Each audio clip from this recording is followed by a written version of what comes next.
Hello and welcome back to the Light Club. I'm absolutely delighted today to say that we are being joined by the fine art seascape photographer Sophie Morrell. As always, if you've got any questions throughout the interview, please write them in the comments below. Hello Sophie, how are you doing? Hello, hi. How are you doing? I'm great, thank you. How are you? Good. I'm really good, thank you. Really good. So before we Awesome. get all your images up and discuss each one by one, can you give us a little bit of an introduction into what got you into photography in the first place? Okay, I will be as quick and as brief as I can be. So I'm a postgrad student now at Portsmouth Uni. But what got me into photography in the first place was when I started college. I did a year of A-levels first because I was quite the academic person. I was going to go down the maths and the art and the sciencey route, and it's really annoying because there's very little room to do both. You're either like academic or you're creative. You can never do both, and it was always really frustrating. But then when I started college and I did my BTEC in art and design, they taught us all these different specialisms, and photography was the one that I fell in love with. And living back then in the Midlands, where the closest coast was like a 3-hour drive away, when I moved down here for uni, that's what got me into photographing the coast. COVID actually got me into it. So yeah, That's amazing. So you're quite new to photography then? New-ish. So a lot of it is self-taught, especially when it comes to the long exposures and using the filters and everything. It's definitely something that I've picked up on and gotten better with the more I've done it. A lot of it has been trial and error. But having the interest in the physics helps with the timing side of things, because you can work out roughly exposure times depending on what filters and what lighting condition you're working with. But sometimes it can sometimes be trial and error. But having a light meter can help, but when you're working outside, it's often temperamental sometimes.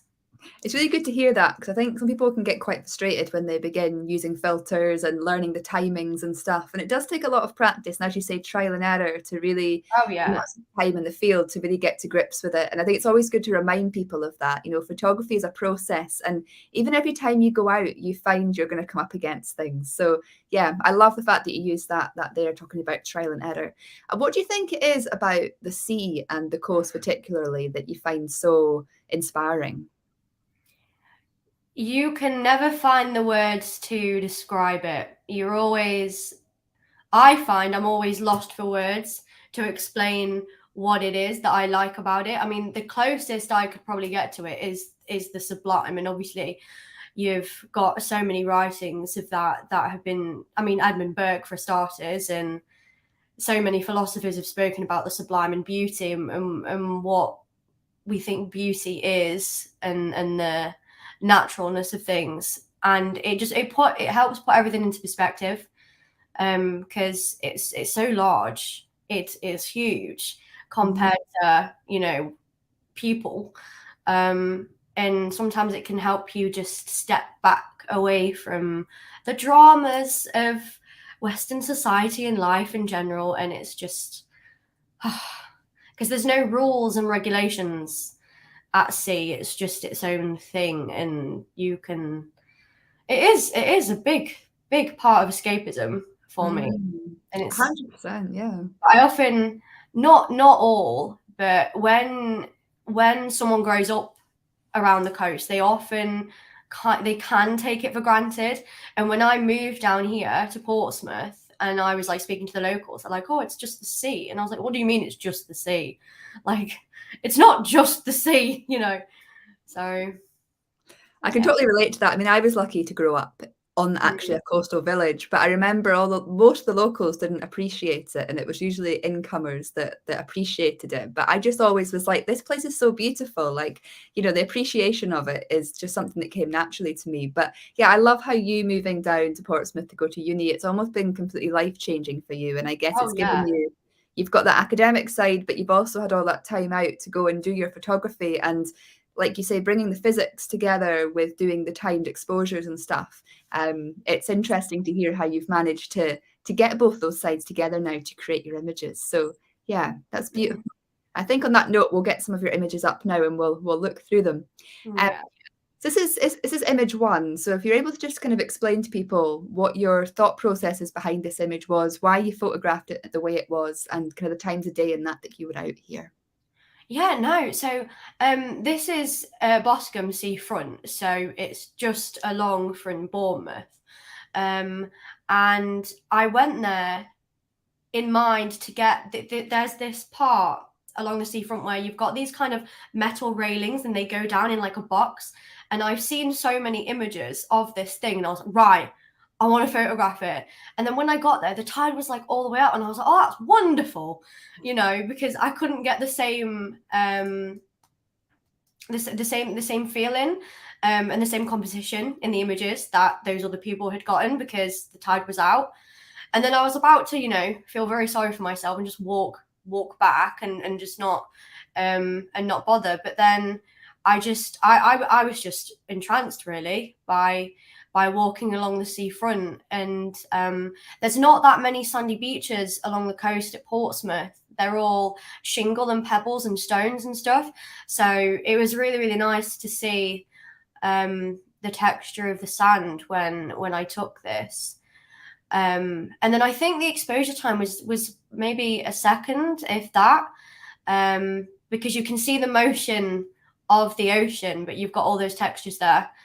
And I just, I have no words. Very peaceful and tranquil image, this. And as you say, the textures on the sand are really beautiful. And then you go into the next layer there where you've got almost like the foamy bits there and the reflecting light. And then you've got that slight movement then going out into the waves. It really shows the layered effect, doesn't it, of the sea. Oh, yeah. It's definitely a very calming shot, this. You know, there's not much going on in the sky, but it's quite nice because it really shows the focus there on the sea and whatnot. And there's really good advice there, actually, for people.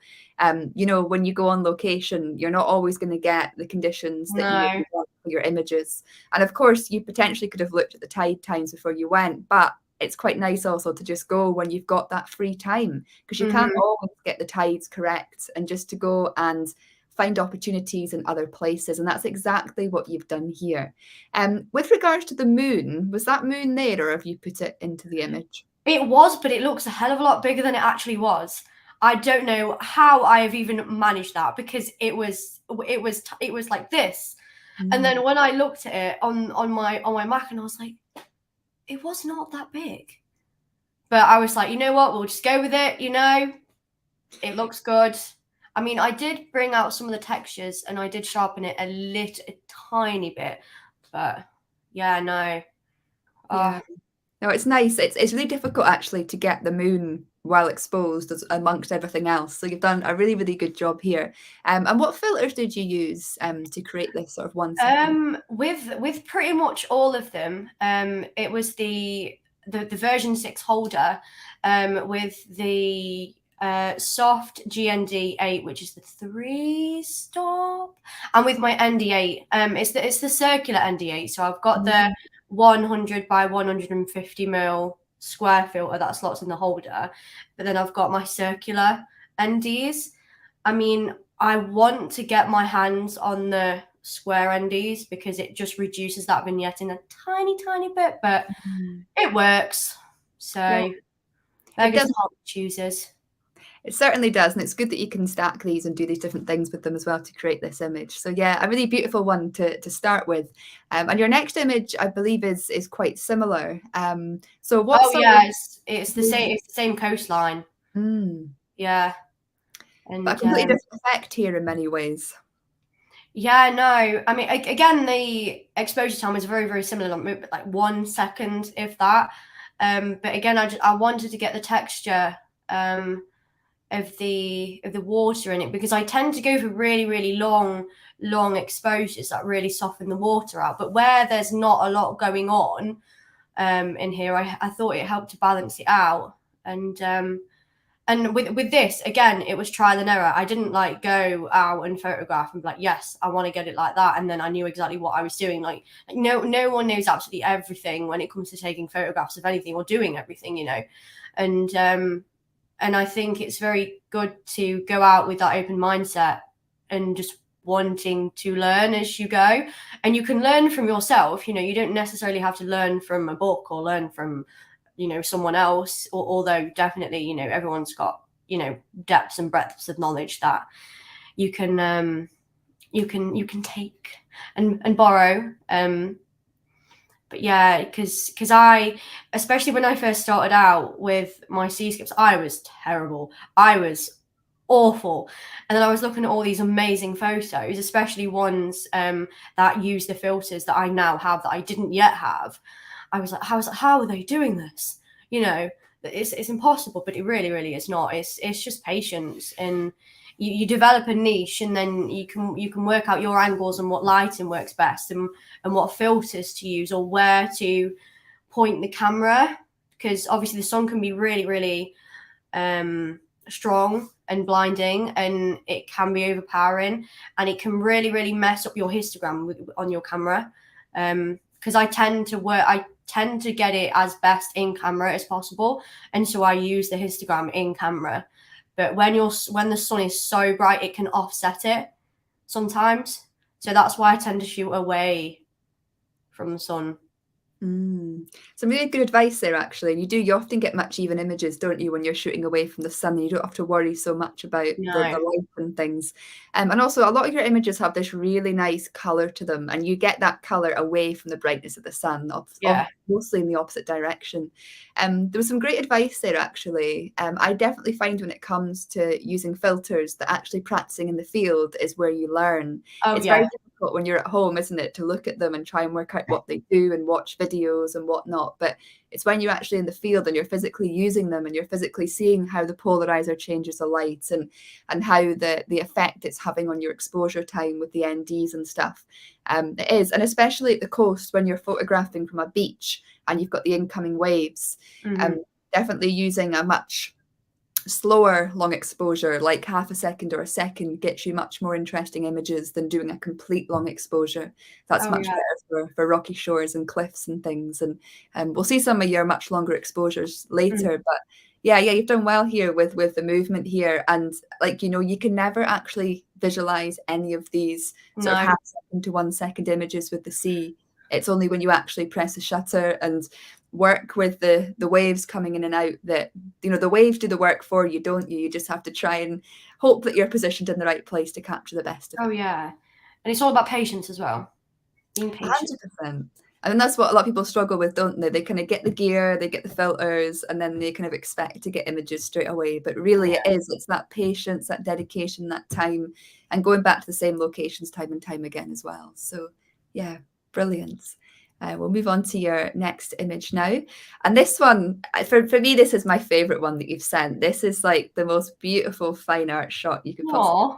So yeah, what's your story behind this one? This is Browndown Beach. This is along the coast from Leon Solent. You've got Chilling Beach, and then if you carry on walking, you get to Titchfield Haven, and then you get to Hill Head, and then you get to Leon Solent, and then if you keep on walking, you get here. I didn't know this was here. And then I stumbled across it, and luckily the tide was in. And I tend to go for in tide shots because then the groins just stick out like little wooden blocks. And if you wouldn't know what a groin does or what it's there for, it does look quite ethereal or surreal or even odd. And that's why I photograph them a lot, and I imagine that's why a lot of people photograph them. And you know, to be blunt, it's the aesthetic reason, isn't it? But it's actually it's a stretch of beach that's a military training ground. So when I was on there, I was like, am I gonna like be shot? Or can I be here? And then I saw a man walking his dog, and I was like, okay, yeah, I can clearly be here. But it was really quiet because not that many people, unless you know it's there. It's not kind of common knowledge. You wouldn't know it's there unless you know it's there. So there wasn't a lot of people there at all, which is just say I'm a people person. It is nice to be able to sit in the environment and enjoy it without having a lot of people there, you know. And plus you have to dodge and burn them out and spot heal them if you get people in shots. So, but yeah, no, I think I sat there for a very, very long time, just admiring it, really, because it really is peaceful down there. And you really get that sense from this image. I mean, adding the long exposure effect into it, you've got that lovely peace and tranquil feeling here. So it's really good to actually hear that that's actually what it was like in real life. And yeah, It was. It's always good, isn't it, to kind of go out and just like walk around and see what sort of areas you can find.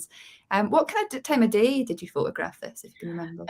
This was, I want to say, it was like 2 hours before sunset, maybe 2.5, because you do start to get like there's a teeny hint of like a very muted yellowy orange toward like along the horizon, and the sun was to the right of that shot, so it was in the process of going down, and it wasn't in the heat of the summer or anything. It was towards the end of, it was like going into autumn. This was. It's really good to say that, actually, because a lot of people think that they have to go out at sunset or sunrise to get the best of light, and of course you increase your chances, but it is amazing actually that few hours before sunset, when the light just slightly starts to change, you can get some amazing images. And quite often some of the best shots I take are taken like 1 or 2 hours before actual sunset. You've not got the same intensity, do you? Which, especially for long exposures, it can make things easier. If you're doing actual sunset or sunrise, the intensity of the light can play havoc with your histogram, and that changing of the light as it sets or rises, it's very difficult. So yeah, this kind of time of day is often some of the best for your exposure. So yeah, beautiful image there, beautiful. We'll go on to your next one here, which, the textures and patterns in this image is beautiful. Yeah, speak us through this one. I mean, this one was completely impulse, really. I was walking along the seafront. This is in Eastney, so this is just along from South Parade Pier, and I have never ever in my life, still to this day, aside from this one time, seen that row of clouds just along the horizon. You'd think I'd put it there. You'd think it was like superimposed or something, but I promise you, it was not. And it was really bizarre, and it was really weird, because obviously the rest of the sky is like the clouds. It's almost like it's like very, very windy up there, and then you just have this very stationary put line of fluffiness, just chilling. And yeah, I mean, in some ways, it's also quite humorous, because you've just got this cute little green pole just stood there, but I couldn't help but want to take a photo of it, you know. Like sometimes I go out with a specific image in mind or a location that I want to get, but no, this was just like, shoot me kind of moment. So I did, and it was around 3-4 o'clock ish. So again, like 2-3 hours before sunset, perhaps. So, and that's when you get those really, really nice blues, and those muted blues and those greys, which for a very, very long time I would take for granted, and I didn't even understand or appreciate the beauty of it. And even on some days, I still look at it and just go, it's just a grey cloud. What? But they really, really do bring out some really, really nice colours, and it softens the light, it softens everything, and it makes it a hell of a lot easier when you're doing long exposures. I mean, this wasn't even that long. It was, again, a couple of seconds, perhaps. 2-3 seconds maybe, but it was very, very calm. The sea wasn't windy or rough or anything, even though it looks like it could have been. It's nice actually that you've only used a few seconds here, because it almost mimics what's going on in the sky with the higher up clouds there. You've got, it's almost like a reflection, but not quite. You've almost created that.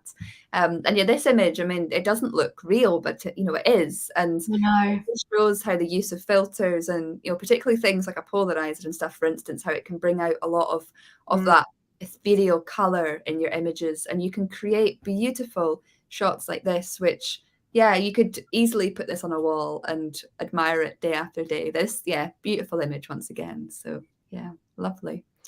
We'll go on to your next image here, which is, this is probably more of your kind of stereotypical long exposure seascape shot, isn't it? So yeah, what was your story behind this one? It was my first time visiting Wales, actually, in November. This is probably one of the most recent one. And I have been meaning to get out with my camera for so long, and it's almost depressing, but sometimes life just happens and you find yourself really, really busy. But yeah, so I visited Penarth, and I know now it's pronounced Penarth and not Penarth. It was sunrise. I was there at 6:30 in the morning, and I have got so many photos still that I need to flick through and edit and post and things. But it was just, with every second that passed, it was like you were looking at a different sky. It was insane. But that is how it is a lot of the time. You know, you get a lot of color changes, and that is when needing to be patient is annoying, because you almost can't be in a situation like this, because you'd obviously, I mean, this was maybe 3 minutes, perhaps 2-3 minutes exposure time. The camera, by the way, real quick, is a Canon 5D SR. They are now discontinued through Canon. Actually, you can't buy them through Canon, but you can with MPB and third-party retailers like that. But yeah, no, it was in the morning, so I was very cold. I was freezing. The tide was on its way in, so I had to keep moving my tripod and moving back, and then sitting, getting back down again. But no, it was beautiful. It really, really was beautiful. And luckily, because it was in November, the sun rises at a relatively reasonable hour at that time of year, rather than like 4 o'clock in the morning. So yeah.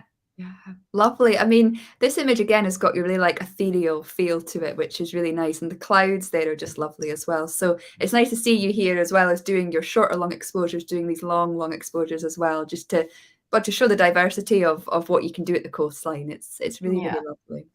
Brilliant. We'll move on to your next image, which is this one here. And again, it's kind of, this is more of your kind of typical kind of shots here as well. But yeah, the color and stuff within this image is, yeah, quite something. Yeah, what's the story here? I've included this one because this was the first image I took when I could afford to get the holder and the circular NDs, because I was using ones from, obviously I don't want to, because NDs are pretty cool anyway, but obviously you do kind of pay for what you get, especially when you're getting a really, really good material in the glass and the polarization and things like that.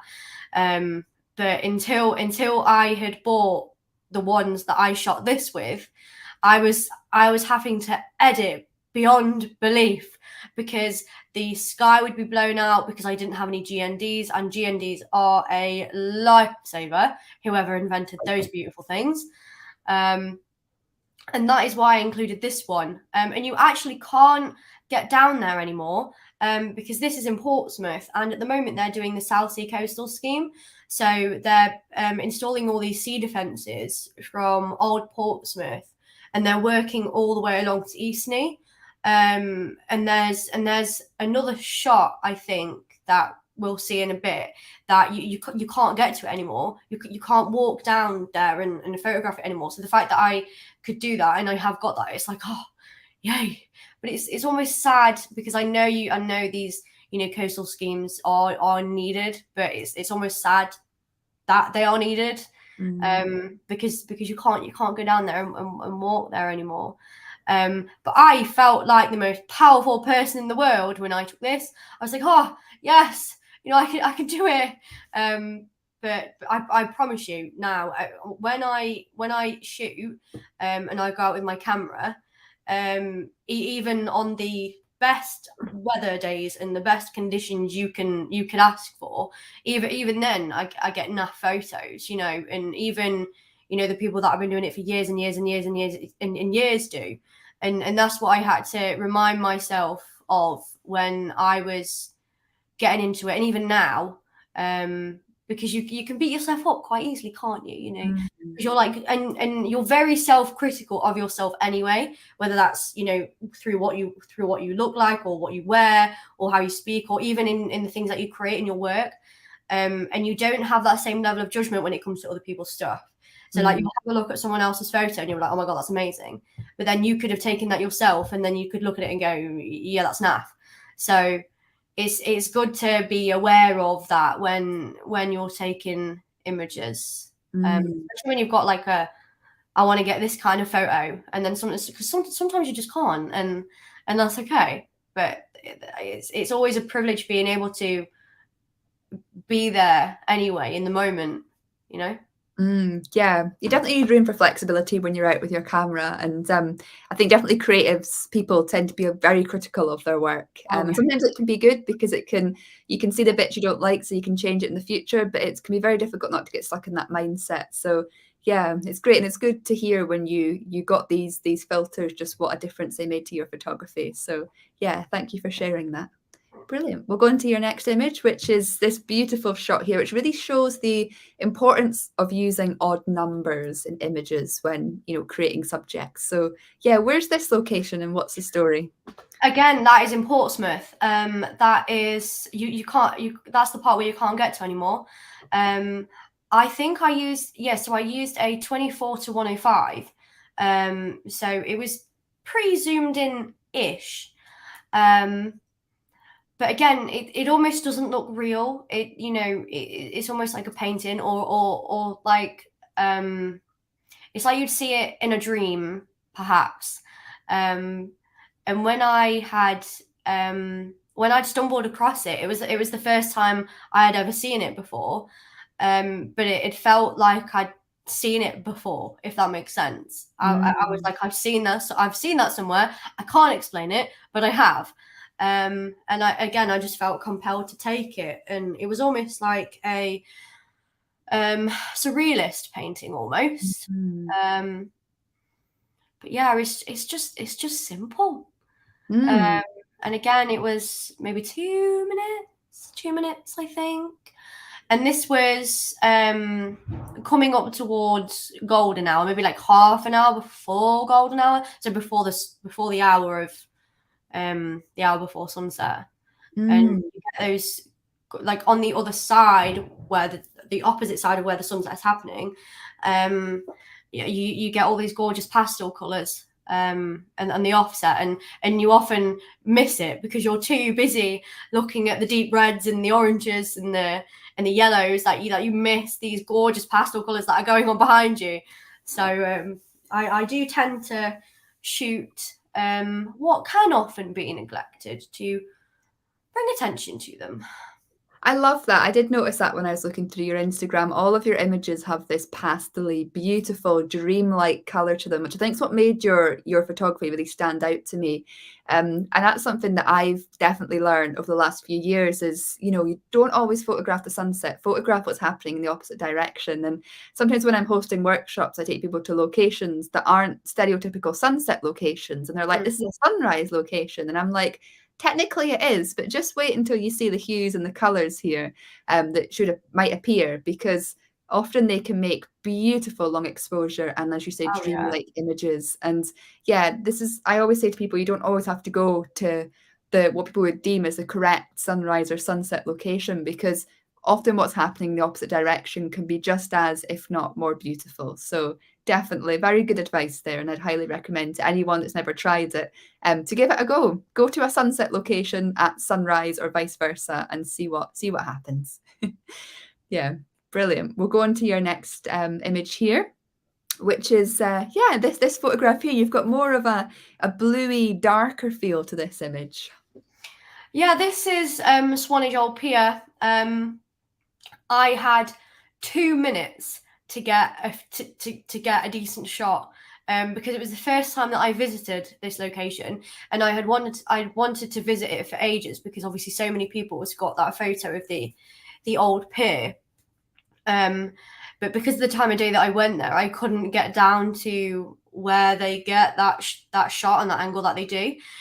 So I was on the old pier when I was on the pier when I shot this.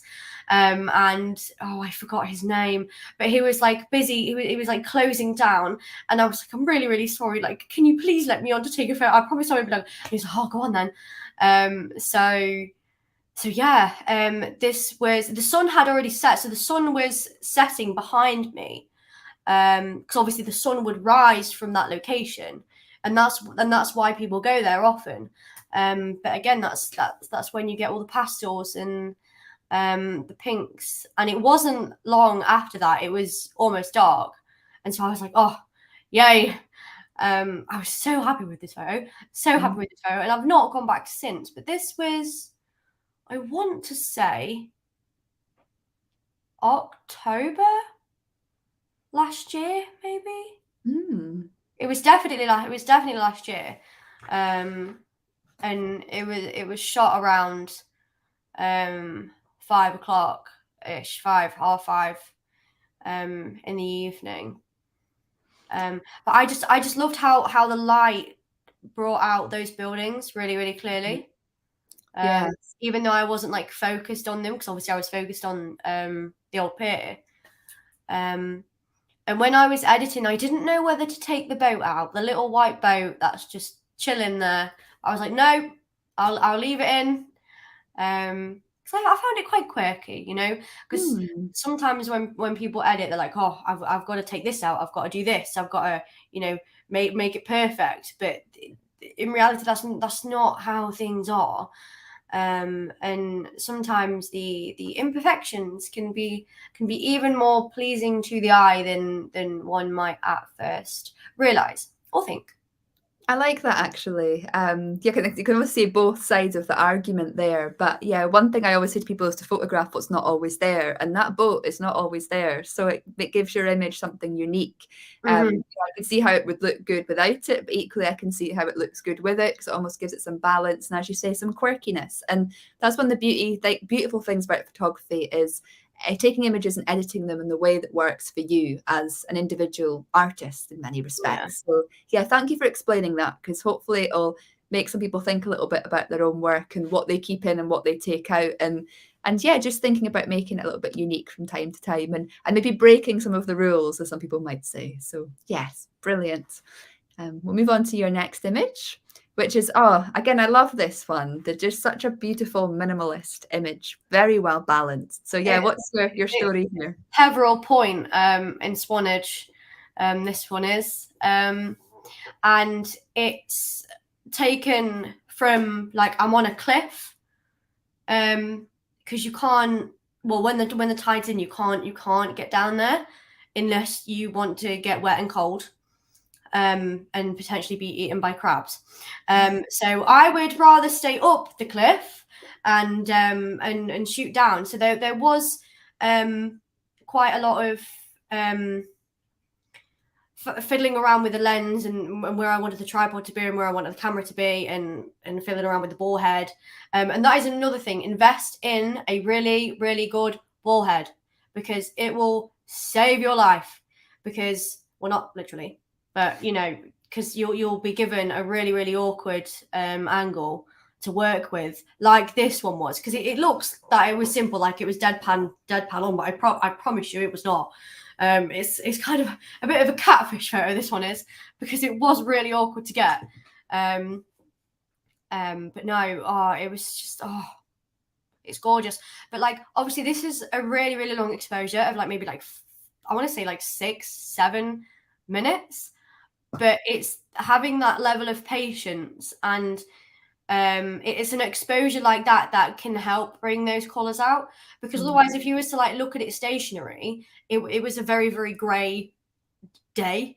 But with that long exposure, and obviously with the polarization and the help of the magical NiSi filters, you get all those colours that are brought out that you wouldn't think are there, but actually are there.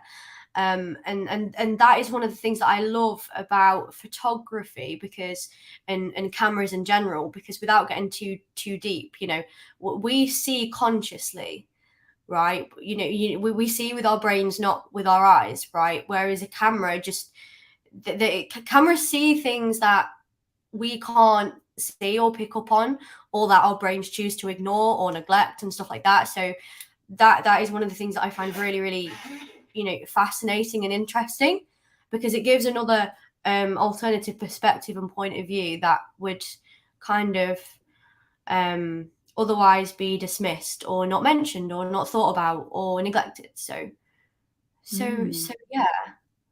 I love that. Oh, that's such a beautiful kind of analogy there. That's really, really beautiful. That just made me think really deeply there about things. I love thinking deeply when I'm out with my camera anyway, but I just love listening to you speaking about that and that kind of relationship there with your camera and how it helps you see things differently. Because photography has definitely helped me not just look, but to really see what's going on and see things. It is an amazing tool, and it's good here to mention that when you're doing long exposures, it often does bring out those colours, because definitely if you're photographing on quite a bleak, drizzly or sort of, you know, grey overcast day, it can look very like there's no opportunities here. But often when you do long exposures, you get those colours, as you say, that you're not always going to see. And if you still don't like the colours, there's always the option to convert it to black and white, which, you know, gives you some amazing fine art images as well. So yeah, beautiful. But no, I love the clouds in this image, and it really shows how doing a super long exposure can create beauty and movement like this. So yeah, beautiful, simple image again. And your final image that we're going to talk about is this one here. So what's the story with this one? This is Peveril Point again, and this is on a day where I made sure the tide was out, and I braved it. I went down along the bottom, and I shot it. So just along, like literally just along from where this is where that little rock is that I shot from the top of the cliff on the previous image. And yeah, I just thought it was just gorgeous, you know, because you'd look at it and go, oh yeah, it's rocks, you know, wow, big deal. But I just find those things really, really interesting. I find things, I don't know if you'd call it the mundane, but I find what we would otherwise neglect or dismiss as not being aesthetically pleasing, or as not being a traditional stereotypical seascape shot or what to take a photograph of at that location. I like to bring those things into the limelight, you know, just to show some appreciation to those things. I can see now why I was so drawn to your work. Your kind of approach and view is so similar to mine, definitely. And I think what I like about this image is it doesn't look like a photograph. It looks like a painting. It's almost like a watercolor with something else mixed in, which is really beautiful, really, really beautiful. So yeah, brilliant. Well, thank you so much for your time this evening, Sophie. I mean, your images. Thank you for having me. It's been lovely, and your images just have, as you say, such a dreamlike feel to them, which is really, really beautiful. And if people want to see more of your work, they can head over to your website, which is sophiemorellartwork.com, and you're also on Instagram and everything as well, so people can check you out there. Yeah. But yeah, thank you so much for your time, and yeah, I really, really appreciate you coming along this evening. So yeah. Oh, thank you. And just a reminder to everyone that's watching, our next episode of The Light Club will be on the 23rd of March at 7:30 p.m, where I'll be interviewing Mali Davies. Brilliant. Thank you all again for coming. And if you want to watch this episode again or any of the previous ones, head over to the NiSi UK YouTube channel now. And I look forward to hopefully seeing you all again in March. Thank you.